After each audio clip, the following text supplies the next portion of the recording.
Meteorologist Rob Carolyn. And so glad to have on our phone this morning in our 1 hour Newsmaker show, former State Senator Cathy Young. Senator, thank you for joining us. Thank you, Brian. It's really good to hear your voice. Good to hear you again, Senator. Cornell University's Center of Excellence for Food and Agriculture is where you are now. What can you tell us about your work there in this COVID-19 situation? Well, I'm happy to do that, Brian, and thank you for allowing me to have this opportunity today. You know, our thoughts and prayers are with all the people who have died, their families, all the people who are suffering right now, whether in the hospital, on ventilators, sick at home. You know, and there's so many things going on. All the people who have lost their jobs or lost their businesses, the hardship of working, maybe at home or maybe somewhere out in the community, but trying to make sure the kids get the education that they need. But the good news is that there is good news on the horizon. Social distancing is working. I was reading a report this morning that the death toll for America is estimated down to be 60,000. That's still 60,000 too many. But if we had done nothing, it would have been 2 million. Estimates were, even with the social distancing, it could be as high as 240,000 people lost. So I think things are working, and I know it's tough right now, especially with the holiday weekend upon us and Easter Sunday and people wanting to go to church services or, be with family members, and we can't do it this weekend, unfortunately. But the good news is things are working. They've been able to come up with rapid testing, antibody testing. I also was reading this morning that a second vaccine is being tested. The trials have begun. So we are making progress. We've still got a long way to go.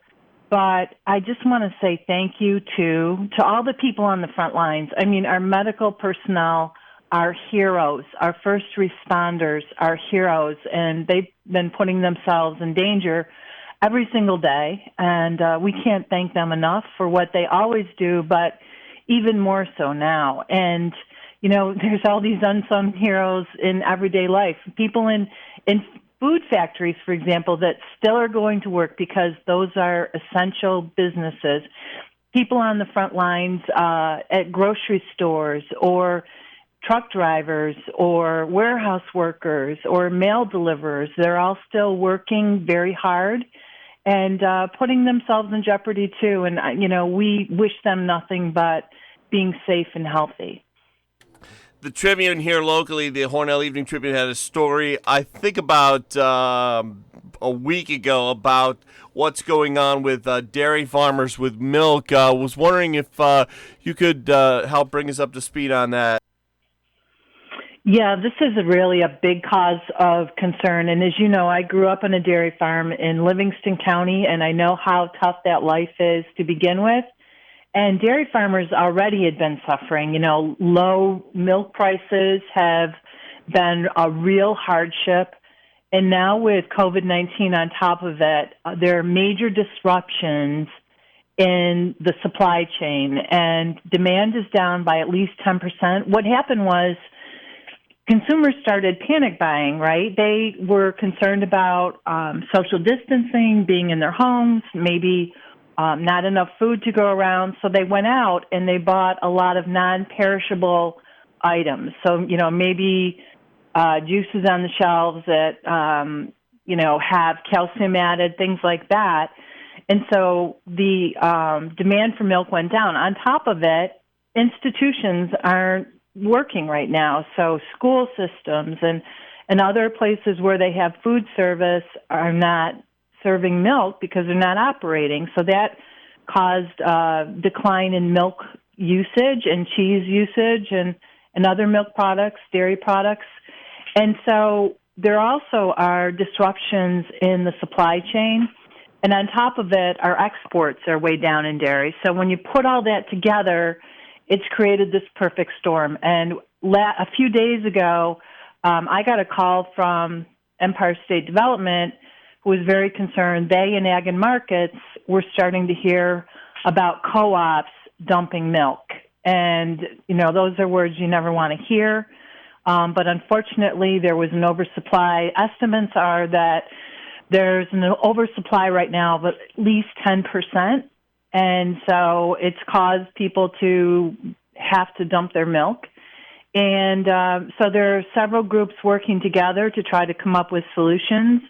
One of the solutions that has been talked about, and we've been working at Cornell with the dairy industry. Obviously, we have a long history of that, and so we've been teaming up with the state and other entities to try to figure out ways to address this. It's not going to work, I don't think, to try to find another supplier, though we've been able to, another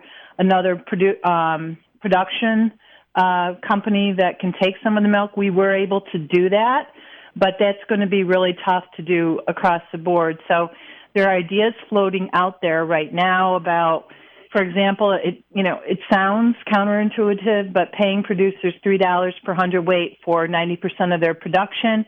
If they cut their production by 10%, that's being kicked around by the government right now.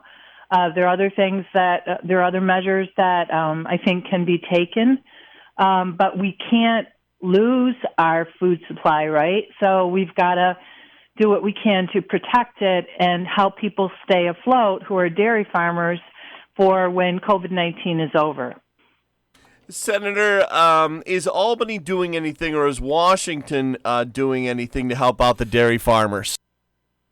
I think the $3 per hundredweight is something that is coming out of Washington. Not sure what Albany is doing right now, but there are other ideas out there. Now, the Small Business Administration program that just came out just applies to small businesses that are not agriculture related. I think if they do a round two, they absolutely need to include farms in that legislation, and I'm hoping that they do that because I think that could go a long way.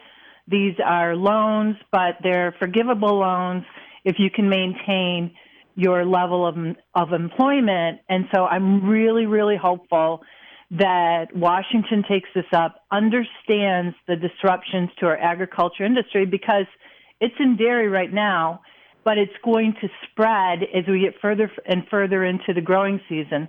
Last night I was watching the news and saw that in other states, for example, California and Florida, that have a much longer and more growing seasons than we do in New York, they already are suffering. They don't know how much to plant.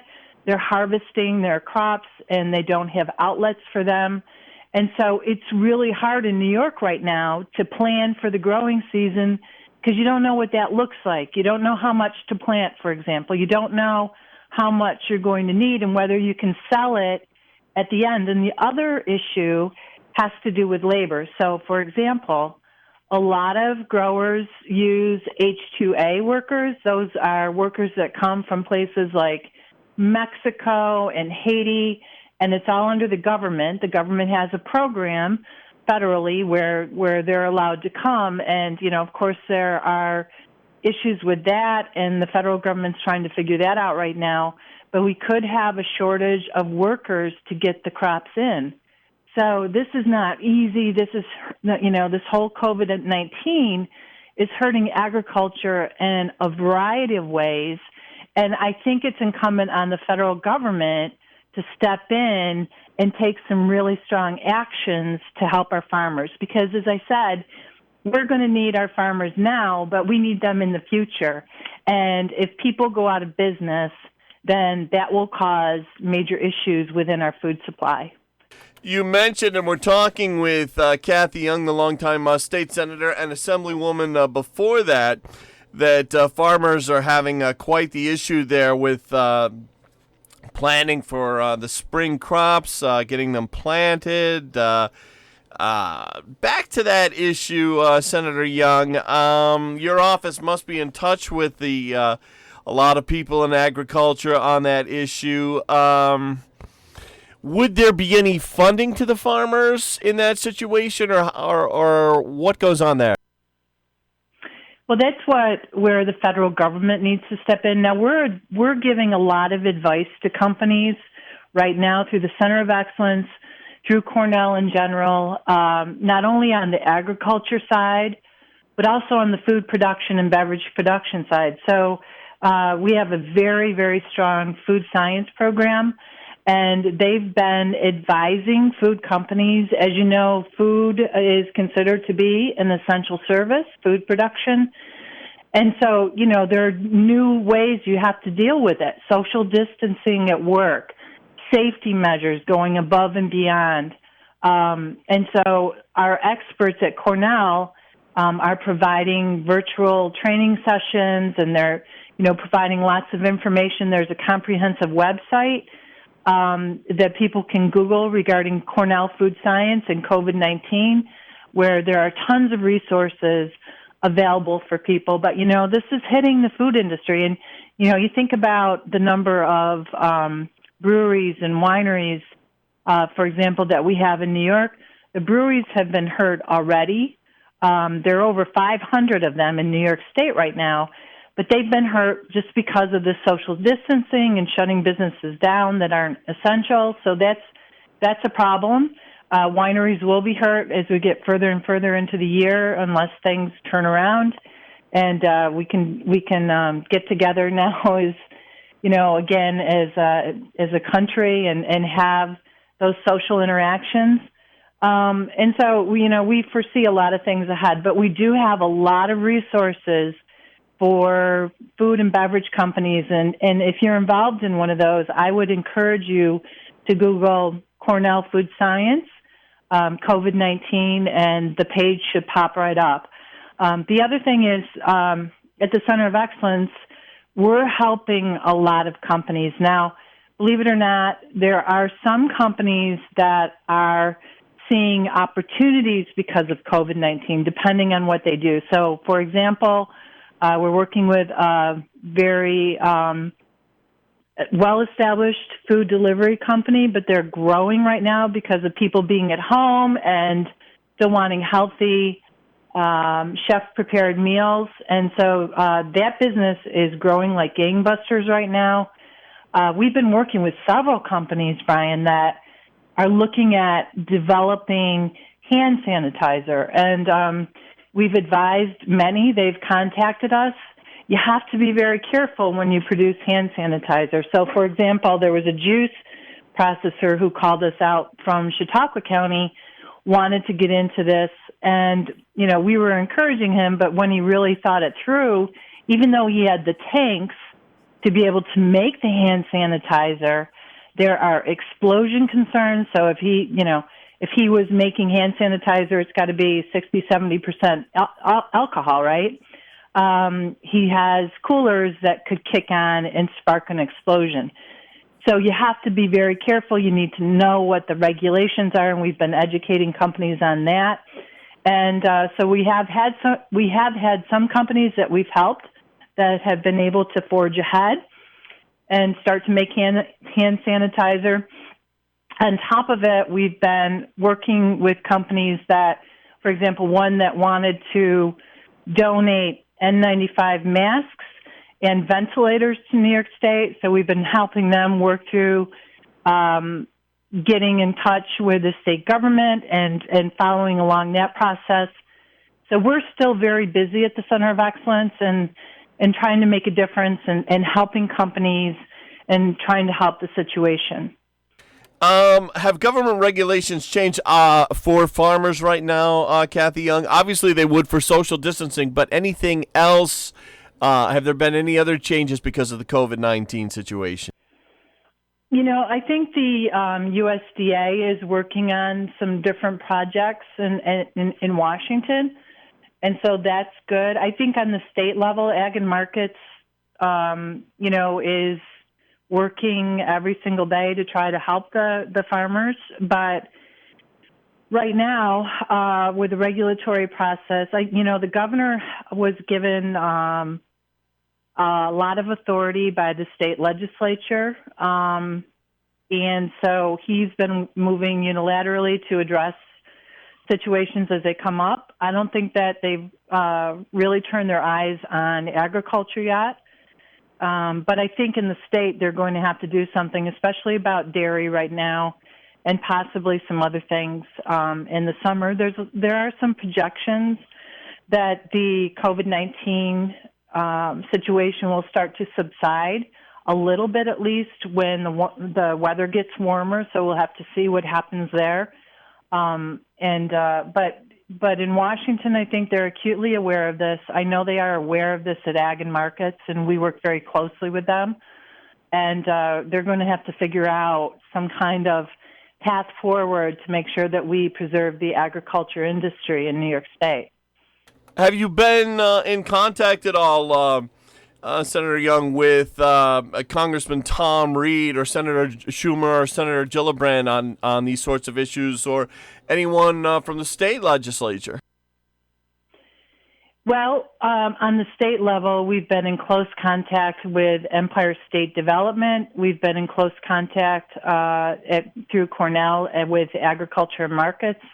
And so those are the state agencies that are mostly dealing with different agriculture and food industries. And so that's been our main liaison. I am barred from talking to the state legislature to lobby for things for 2 years, so I can't.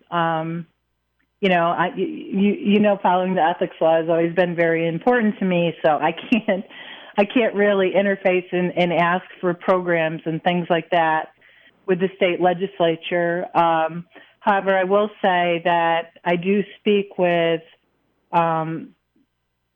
people like Joe Giglio, who always shows a lot of leadership, and I talked to him yesterday just about things in general, and so he's on top of it. But and I'm sure Congressman Reed is very busy right now, trying to field all the different issues that are emerging because of COVID-19. But I have not personally spoken with him now. Wondering, Cathy Young, do you ever get a chance to catch the Governor Andrew Cuomo daily press briefings? And listening to them myself, because we interrupt regular programming for Governor Cuomo and President Trump's press briefings. From what I have heard, the governor has not addressed that issue too much, if at all, and I'm not sure about President Trump's press briefings on the topic of farming. Did you have any observations there?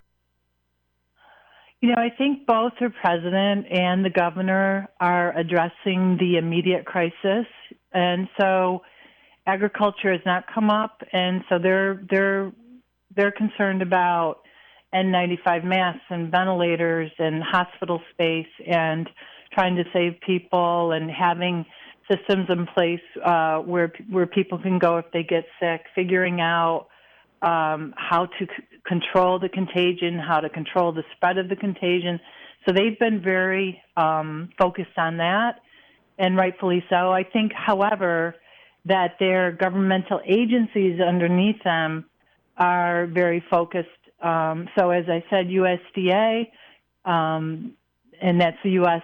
Department of Agriculture on the federal level out of Washington, is focused on agriculture.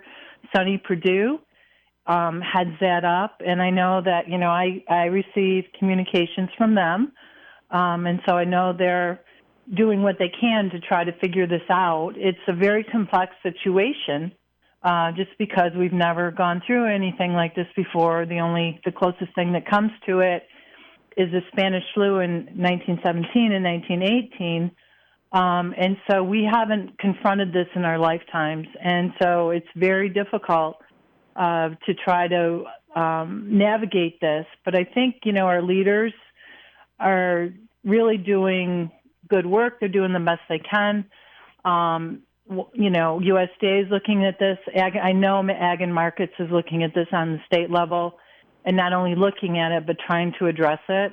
And so I think as we get further along, there's going to be hopefully some program initiatives that come out of Washington that come out of Albany, especially for the dairy industry right away. And then as we get into the growing season, trying to figure that out. Agriculture is still a top industry for New York State and everything associated with it. So we have, thousands of farms. They're focused on everything from dairy to grapes to apples to vegetable growing. And we have a lot of food production industries, and we want to protect all those jobs that are related to agriculture, and whether it's distribution systems, trucking. When you look at agriculture, it's the farms, and they're the heart of it, and they're key to it. But there's so many associated jobs with agriculture, and all of those are in jeopardy right now. So that would have a major impact on our state's economy at a time when we need economic growth the most. And that's what we're focused on at our Center of Excellence for Food and Agriculture. But I think the need for the Center of Excellence is only going to grow as we go further along, because we already have been helping many, many companies to be able to grow. We're focused on entrepreneurs and startups to get their businesses off the ground. And I think with the SBA loans right now, there's a lot of interest in starting new businesses. It sounds counterintuitive again, but actually think about it. If you've lost your job or if you've had your business be affected, you may want to switch gears. And especially with the SBA loans that can turn into grants if you show job growth, it's really spurred people to say, I've always wanted to have this small business and I've dreamed about it and I haven't had the opportunity. And now I'm going to take this situation that is just so horrific in so many ways, but turn it around and maybe start my own business. So we're seeing a lot of that. Center of Excellence will be ready to help people as they move along through the process. And we already had been working with a lot of food and beverage and agriculture-related companies, so ones that existed and we've been focused on helping them grow jobs. And on top of it, we had been talking, of course this has ended, at least for the time being, we had been talking to several companies and working with them to have them establish a location in New York State. So companies from, Israel, Great Britain, Brazil, places like that, who had some kind of company they wanted to establish in New York State, grow jobs here. The attraction was being able to work with Cornell researchers because, as you know, we have global leadership at Cornell and all kinds of research, and that's temporarily on hold, but we're hoping to attract companies to come to New York State. And so all that economic activity will start to, I really hope, start to emerge as we go further along the recovery process with COVID-19. Cathy Young, the longtime state senator and assemblywoman, is our guest here on this first half hour of the Newsmaker show, on our 1 hour Newsmaker show today. Earlier in the show, Cathy, you said that we should Google search Cornell Food Science COVID-19, those keywords. Cornell Food Science COVID-19 did that. And it takes you to several websites at Cornell University. One of them talked about the importance of people who work in the food industry. And because of the press conferences we've had with Steuben County and all the officials, the first thing that comes to mind about constantly sanitizing and wearing gloves is the medical profession. But this talks about the importance of disinfecting the facilities, the food retail stores, constantly washing the hands, the gloves, the sanitizing in the food industry. It's at news.cornell.edu, and then there's a long link behind it. Those would be good words to Google search. The keywords, as Cathy Young said earlier, Cornell Food Science and COVID-19. Down to the last 60 seconds or so, Cathy Young. Any final thoughts? Well, when I took the job at Cornell, I said that I would still be here for people. I would still work as hard as I could to make a positive difference, and I'm still doing that. And I think our economic recovery is going to be so crucial as we emerge from this crisis. And so I still encourage people to contact me. We're working with people and companies from all over New York State. And I just want to let people know that we have resources at Cornell, and just reach out to me and let me know what you need. And even if you want to talk and have, an ear, I'm still there. That's so kind of you. Longtime State Senator Cathy Young, want to thank you so much for coming on the show this morning. Your old friend, Dr. Robert Heineman from Alfred University, is coming up next here on the show. Oh, my goodness. Tell him I said hello. I miss seeing him. You just did. Thank you so much, Cathy Young. Thank you, Brian. And have a happy Easter. And, and we're not only going to survive, we're going to thrive as a state and a country once this is ended. So great talking with you this morning, Cathy Young. Thanks for calling in. Thank you, Brian. Take care.